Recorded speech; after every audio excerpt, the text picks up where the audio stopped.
All right. Welcome, everyone. This is the community meeting for the traffic calming planned for Hudson Avenue. My name is David Greaves. I'm working with NDOT on this project. This is February 7th, 2024, 5:30.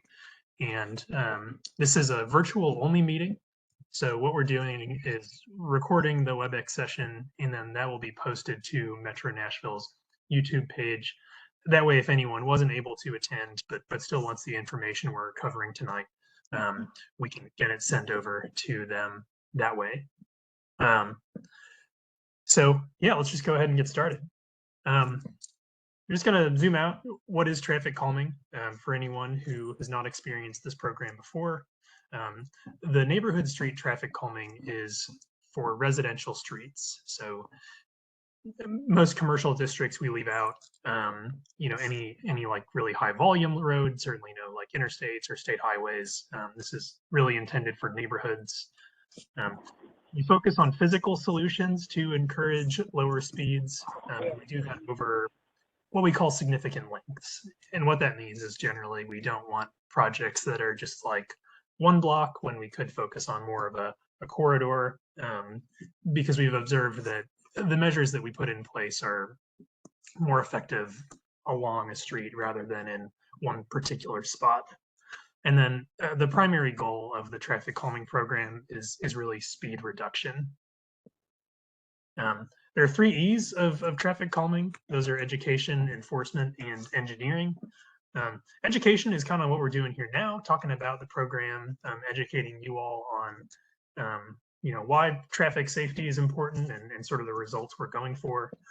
Enforcement, that is done by police. A lot of times we get asked, if we can have police cars come like enforce speed on particular streets. And while that's sometimes possible, we really don't rely on it as a way to encourage safe driving. So big, bold, and underlined is engineering, and that's really the Department of Transportation's realm. I'm an engineer, and we've designed a solution that we think will achieve lower speeds on Hudson Avenue. To kind of reiterate, the point of this program really is safety, Vision Zero. Those are sort of one of the same. Vision Zero, if anyone's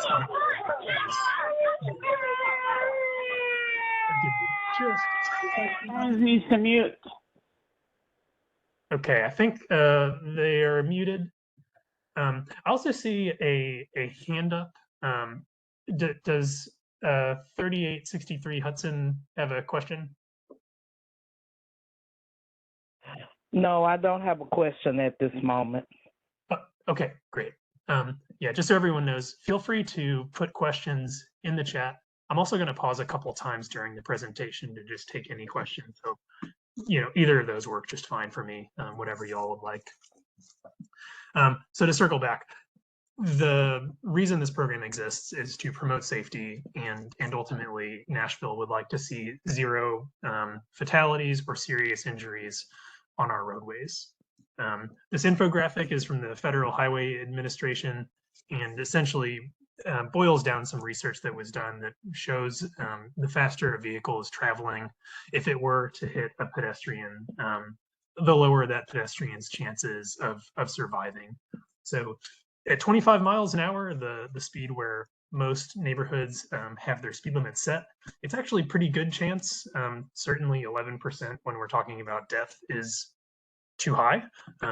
We don't want anyone hit at 20 miles an hour or 25 miles an hour, but as those speeds go up, 35, 45. It doesn't apply to children though, right?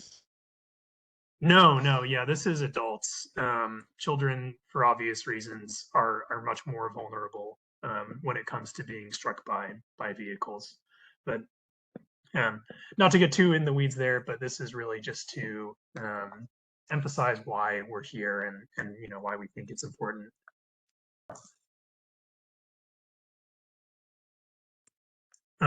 This is a popular program. So Hutson was selected in August of 23. At that time, there were over 500 neighborhood streets that have applied. We usually select 25 per cycle, so that's every 6 months. Because of the actions of Metro's council, we were able to increase that to 85 neighborhood streets for the summer.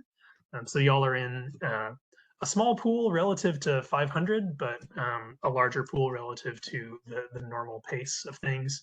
We're excited about that. We're glad to be able to get more projects out the door, but just sort of wanted to let you all know that there are many streets in the queue for having traffic calming installed, even among those that have been, designed and voted on.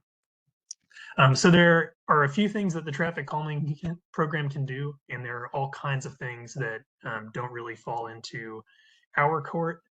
So we like to make sure that everyone who comes to these meetings is aware that if there is anything you all want that we're not quite able to include in this project, Hub Nashville is a good place to submit requests for pretty much anything related to the city. That can be garbage, potholes, other public safety related issues, streets, roads, and sidewalks is a category. I would encourage anyone to check it out if they haven't already. That can be accessed by phone by calling 311. Online, it's hub.Nashville.gov. The app is also really good. It's a pretty quick way to submit requests as well. So just wanted to make sure everyone is aware of that before we move on. So for anyone curious about how Hutson got selected, essentially this process starts with an application. So a group of residents on Hutson Avenue applied to the program, told us about their street.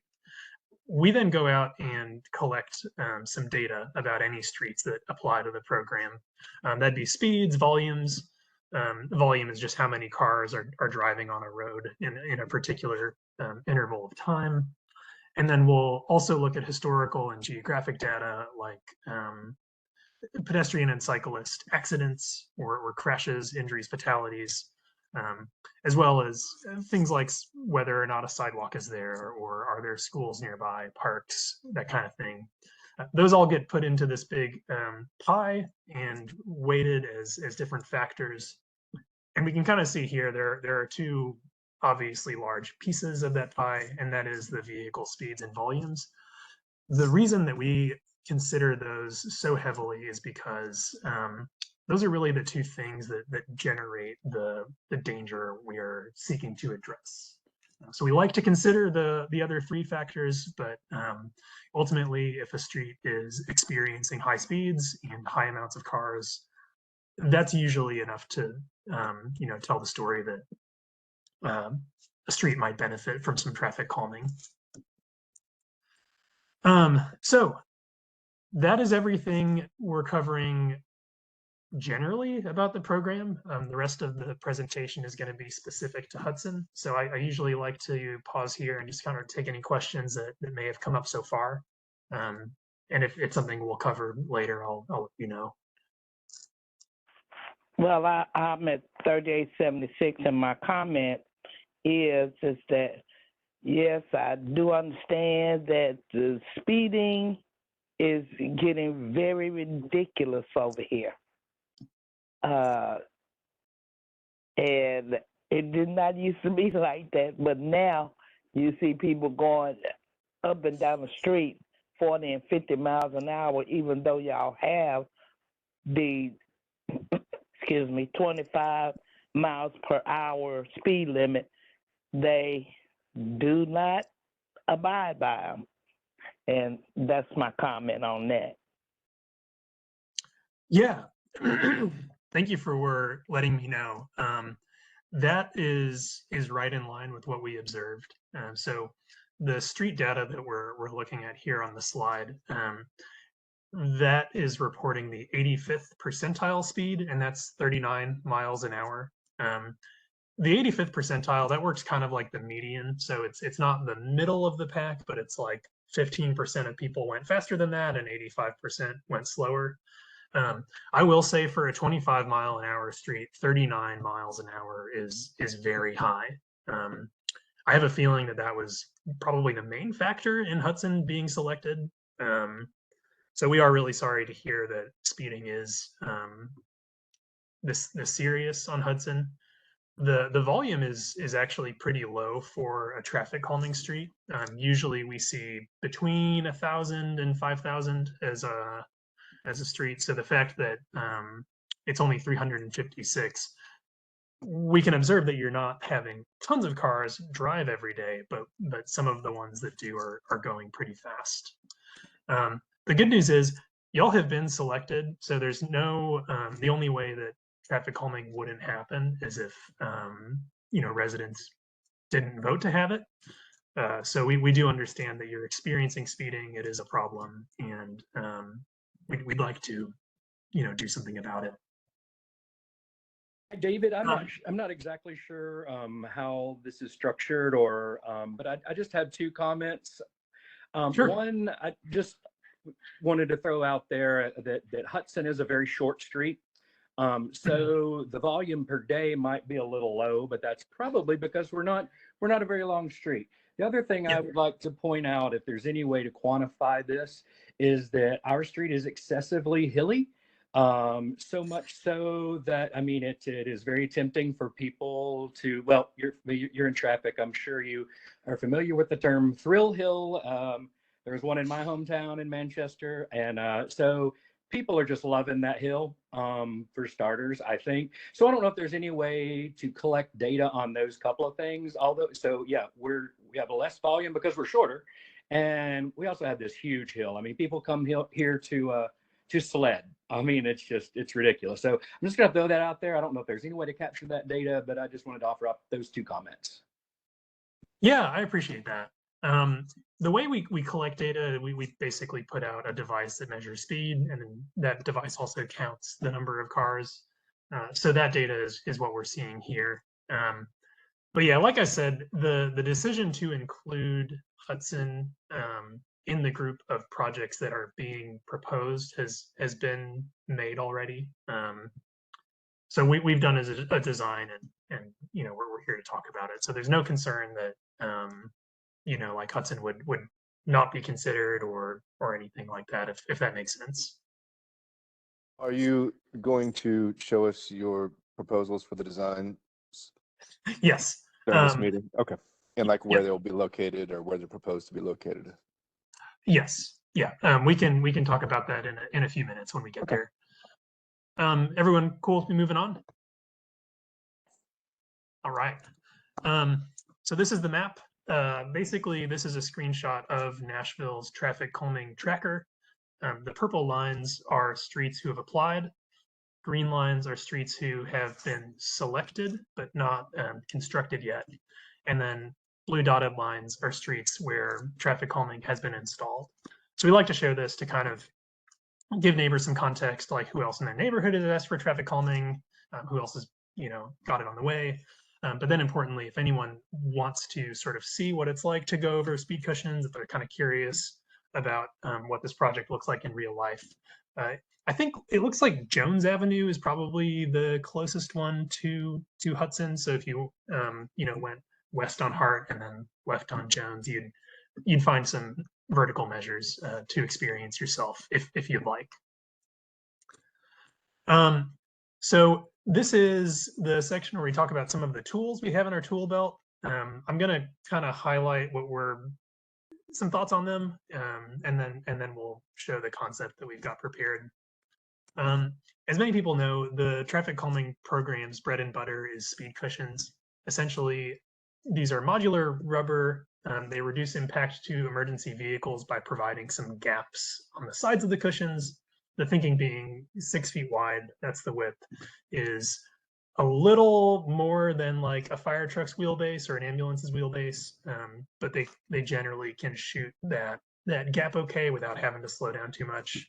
And then the thinking is a smaller vehicle will be forced to interact with it.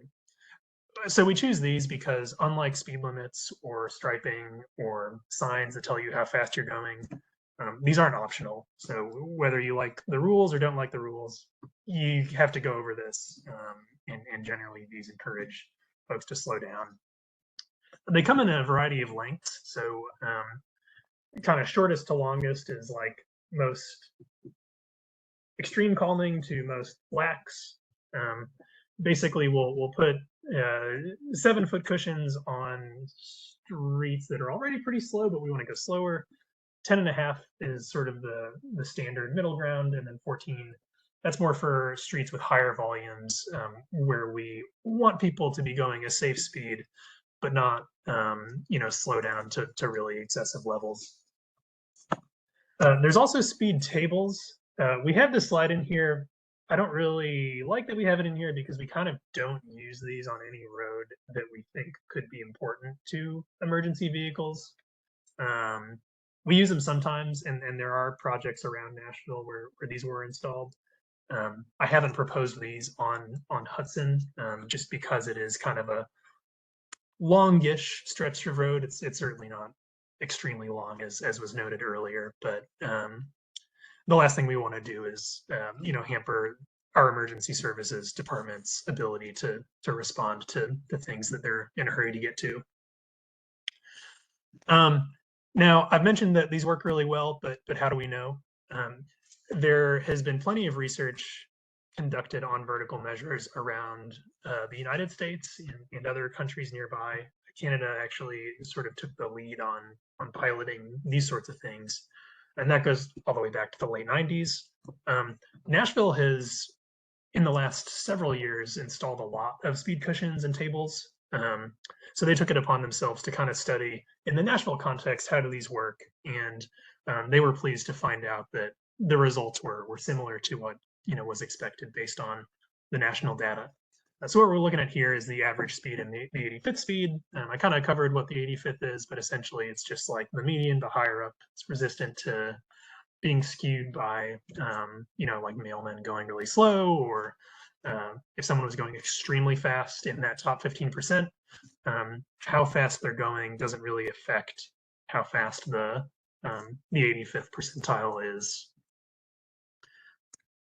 So moving on from vertical measures to sort of the more, you could call them niche tools in the toolbox, we have radar feedback signs.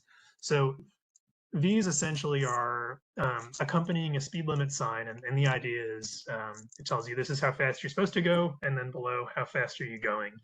The thinking being, if someone isn't really intending to speed, say they are on a hill and just kind of, not riding the brake, it can be a helpful reminder if it flashes and say, hey, just so you know, you're going 40 miles an hour right now when you're supposed to be going 25. The major downfall is they don't actually do anything to stop people from speeding. So those who are maybe not really as intent on following that particular rule, it doesn't really have a huge effect.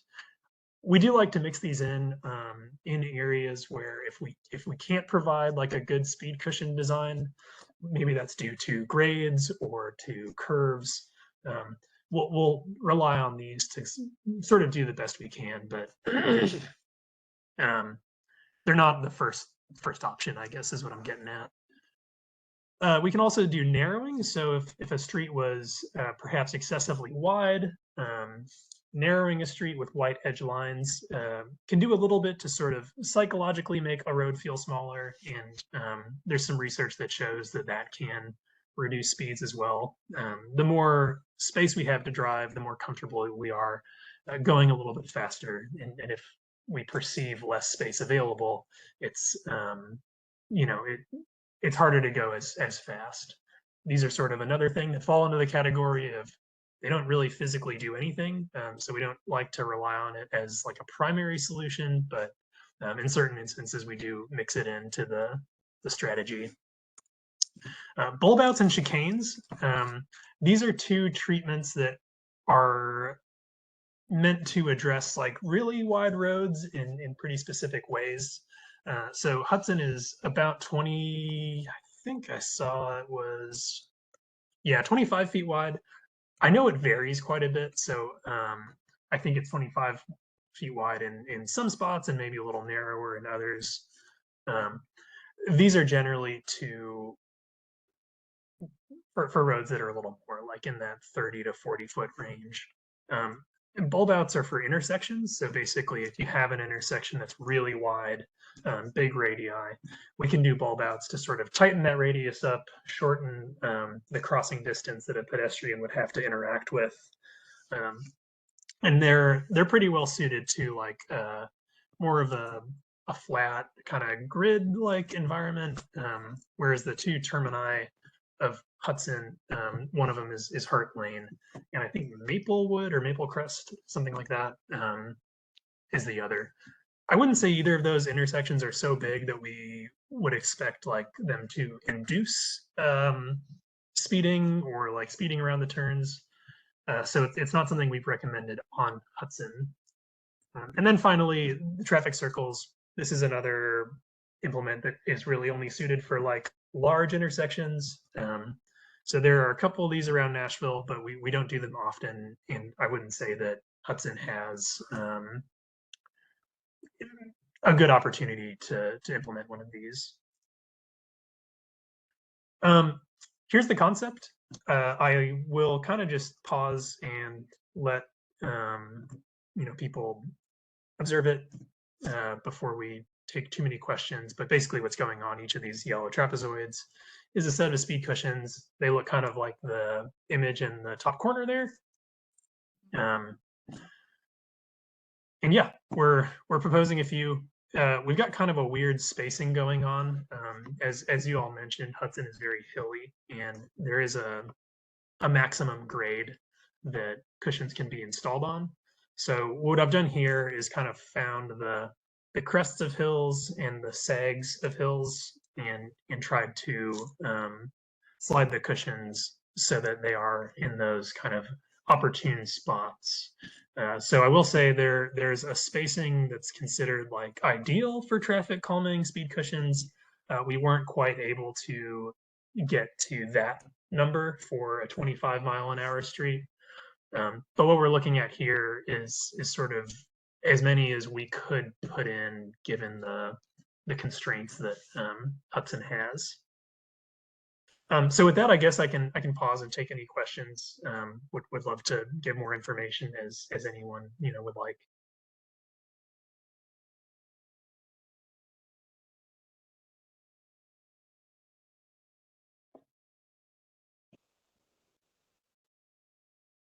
Oh, okay. Yeah, so the north arrow, so north is to the left. Okay.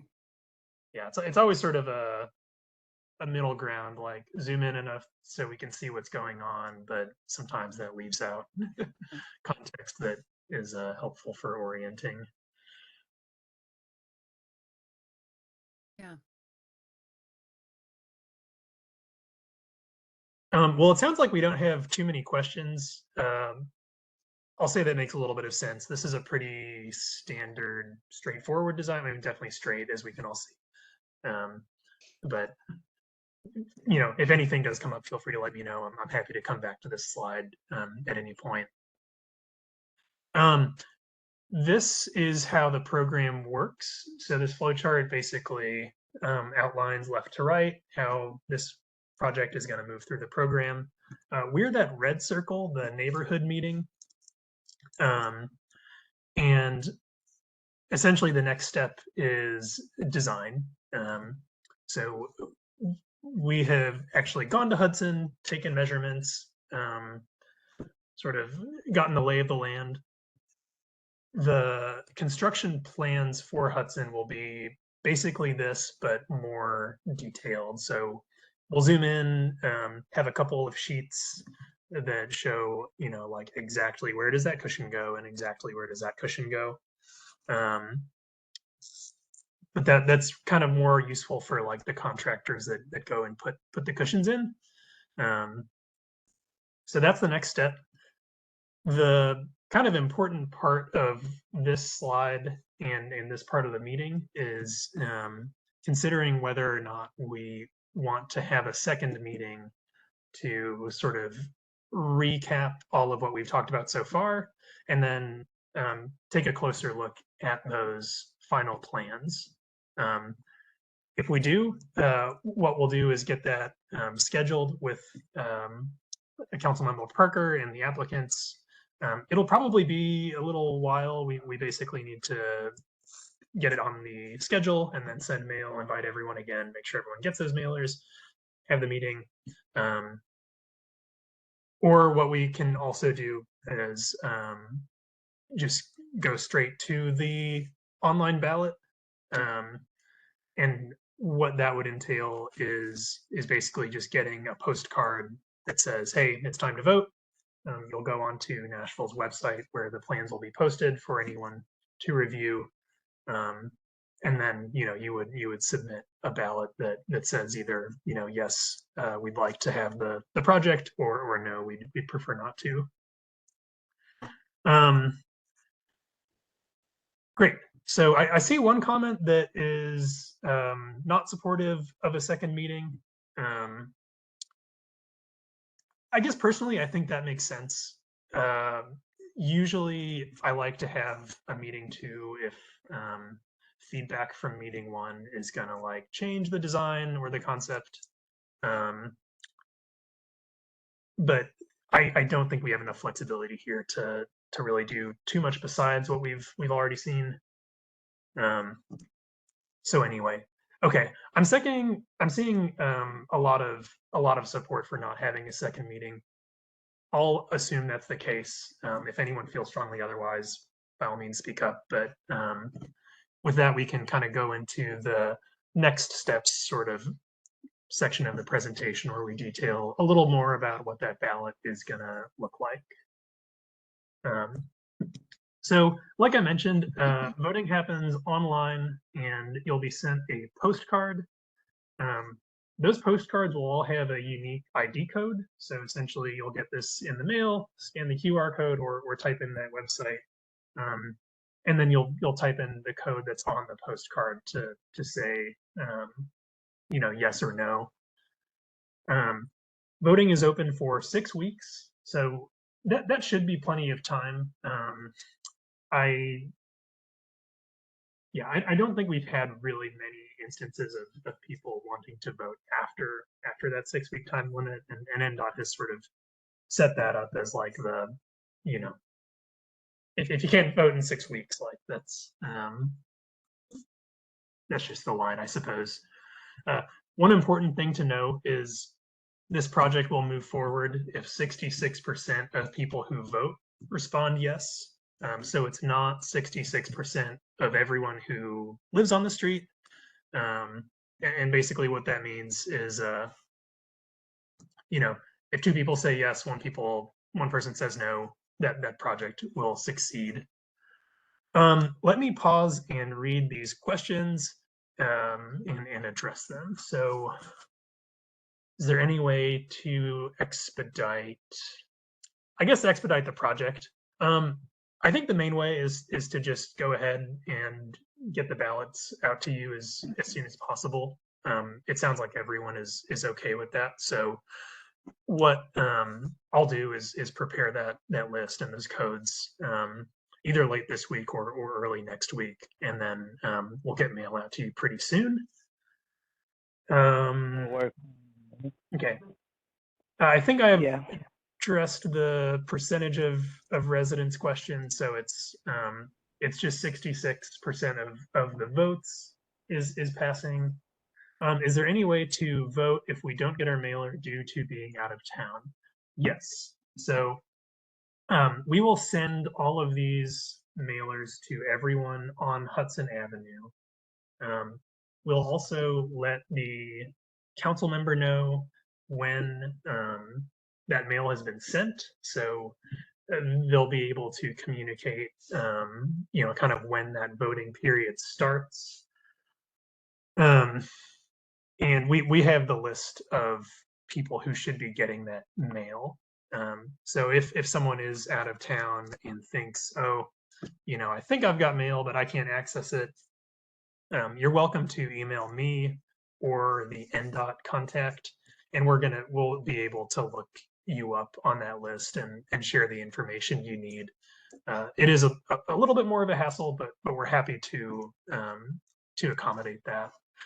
The The other thing to note is if anyone like around you has gotten the card and you haven't,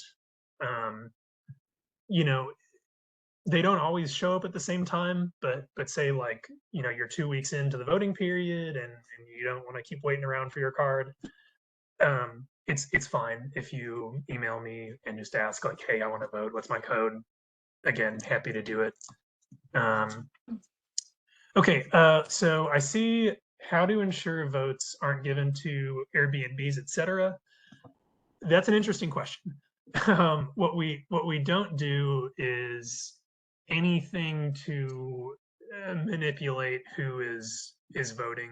And I guess this is a good opportunity for me to go to the next slide. Basically, any owner of one of these highlighted parcels is who is eligible to vote, with a couple of exceptions. So if you own multiple properties on Hudson, you only get one vote.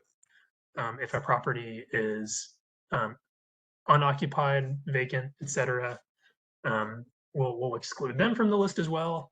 And then if there are any like operating businesses, they'll be excluded from the vote as well. Now, the trick about businesses is we're not looking for like any property owned by an LLC. Basically, it's a visual check.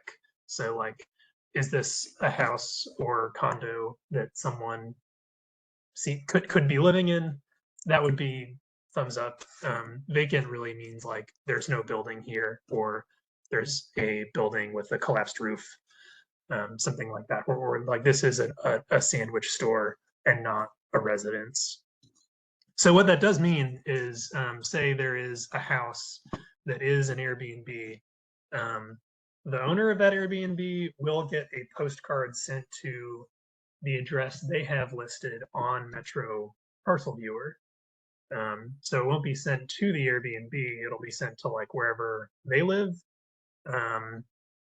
I would say I wouldn't be too worried about that kind of particular group like being super objectionable to this, but it's really hard for us to say, you know, any more like detailed patterns or analyses.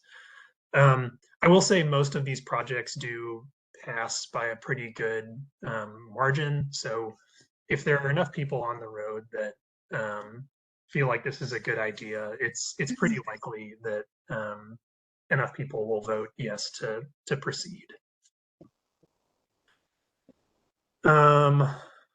Let's see.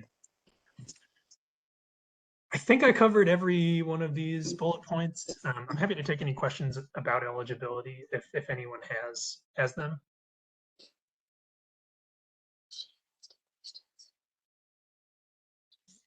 Sounds like maybe not. That's basically the end of the presentation. So I mentioned contacting me earlier. That email address above goes to a group of 3 engineers that work directly for NDOT. They're able to handle things. I work for a consultant who works for NDOT on these projects, so my email address is down there as well. I would say if you're going to reach out to either one of us, it's probably worth copying both just to, you know, increase the chance that you get a response more quickly. But yeah, you're welcome to reach out to us about questions. Or like I said, if you think, oh, I probably should have gotten a ballot by now, but haven't, you know, I would say, you know, by all means, reach out.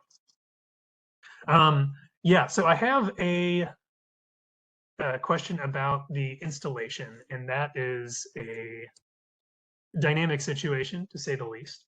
But basically, for the last year or two, NDOT has had a hard time getting these installed. There are actually like a handful of reasons for that. It sort of all started with COVID, and like they couldn't buy the cushions to do the projects that they already had, and then there were some issues just sort of with the logistics. The important thing I want to communicate is that that is an issue NDOT does not enjoy, that it's so far been taking 8 to 10 months for construction. And they've actually taken steps to bring more contractors on board with the hopes of drastically reducing that install time. So it's possible by the time Hutson is ready to go, we'll be significantly lower than a year. But this slide here was sort of just intended to set the expectations of what we think we can do. So I'm cautiously optimistic that we'll be lower than this. But if like the last year continues, it'll be about a year before cushions are actually down. And it's not because like any one project takes a long time. It's just because there are a lot of projects that weren't done on time, and we need to address those as well. Any other questions?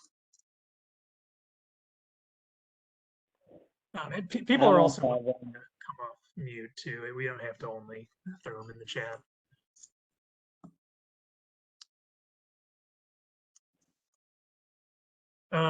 Okay, well, thank you all so much for coming on. Really appreciate the engagement we've had and the feedback. This QR code will lead to the Traffic Calming website. They have a lot of additional information about the program, and that's where you can access the tracker and things. And then we always, plug the NDOT social media accounts. I'll also plug their newsletter. I would say their newsletter is worth doing if you're interested in such things.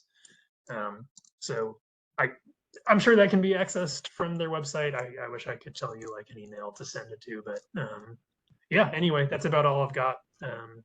Happy to hang on until everyone leaves and just take any final questions, but really appreciate you all showing up. Thank you. Okay. Thank you. Thank you Bye. Thank you. So much. Thank you.